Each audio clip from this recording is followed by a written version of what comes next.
फरीदाबाद में प्रधानमंत्री की जीवन ज्योति योजना के तहत हादसे का शिकार हुए मृतक की पत्नी को परिवहन मंत्री मूलचंद शर्मा ने 2 लाख का चेक भेंट किया।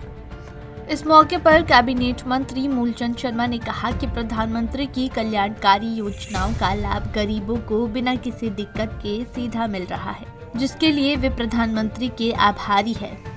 उन्होंने कहा कि एक अन्य योजना के तहत अभी उन्हें 2 लाख रुपए का एक और चेक सौंपा जाएगा, जिससे पीड़ित परिवार को राहत मिलेगी। ये देश के प्रधानमंत्री आदरणीय नरेंद्र मोदी की जीवन ज्योति योजना है, जिसको हमें धरातल पर उतारने का काम किया है।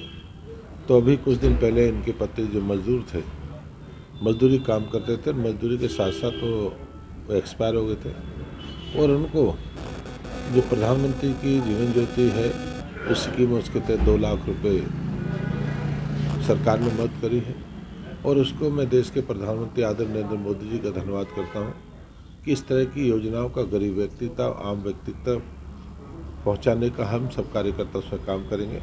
मैं ये तो नहीं कह सकता इससे उसका परिवार हो, पर ये हारे का सहारा है प्रधानमंत्री की स्कीम में आम व्यक्ति तक पहुँचाने के लिए, किसी व्यक्ति के जो हालत है गरीबों से पहुंचाने का है और 2 लाख रुपए की ये राशि दी गई। और आने 2 लाख हो गए, 2 और आने, 2 आगे हैं, 2 और आने वाले हैं।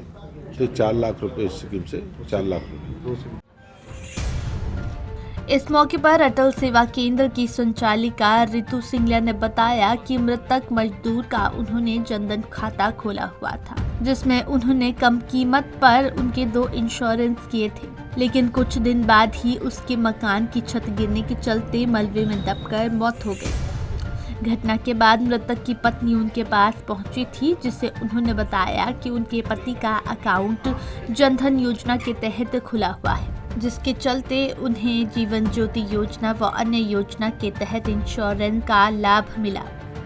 मेरा नाम रितु सिंगला है। मैं बल्लभगढ़ में अपना अटल सेवा केंद्र चलाती हूँ। साथ ही साथ हम बैंकिंग का एक ग्राहक सेवा केंद्र भी चलाते हैं, जहाँ पर हम लोगों के जनधन अकाउंट, जो कि मोदी जी के द्वारा ही चलाई गई स्कीम है, लोगों के जनधन के खाते भी खोलते हैं। इस खाते में हम लोगों की इंश्योरेंस स्कीम भी लेते हैं, जो एक बहुत ही कम अमाउंट उनके अकाउंट से हर महीने कटता है और इन केस अगर कुछ मिस हैपनिंग उन लोगों के साथ हो जाती है तो उन लोगों को उसका क्लेम मिलता है। तो 2 लाख रुपए दे। हाँ जी, हमारे द्वारा ही इनका अकाउंट खोला था। इनके पति की मौत हो गई थी एक्सीडेंट में। अभी हाल ही में जो मकान हाल ही में, हाँ जी, यहाँ पर जो एक्सीडेंट हुआ था उसमें एक मकान की छत गिरने से एक मजदूर की मौत हो गई थी, तो इनका अकाउंट भी हमारे पास खुला हुआ था।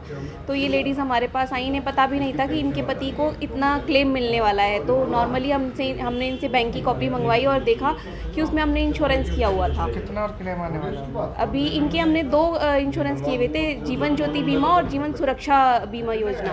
तो दोनों में अभी 2 लाख का क्लेम इनका आ चुका है और 2 लाख का और आने वाला है। तो जिस तरीके से आज मंत्री जी के हाथ से जो है चेक ने दिया गया है, अब तक कितने लोगों को जो है इस तरीके की मदद जो है मिल चुकी है? अभी इस टाइप से 3 से 4 लोगों को हमने हमारे सेंटर से इस तरीके की मदद दिलवाई है। और देखिए, ये मदद लोगों के लिए बहुत नहीं है, पर लेकिन इससे इनका बहुत सहारा लग सकता है। तो इसलिए हम मोदी जी से यही आशा करते हैं कि इस तरीके की स्कीम और आगे चलती रहे और हम लोगों के द्वारा स्कीम लोगों को मिल। आपको बता दें कि कुछ महीने पहले एक मकान की कंस्ट्रक्शन के दौरान काम करते हुए छत गिर जाने से मजदूर की मौत हो गई थी।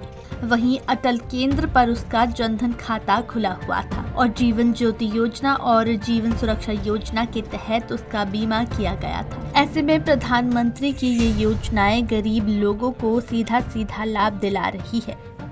पंजाब केसरी टीवी के लिए फरीदाबाद से सुधीर शर्मा की रिपोर्ट।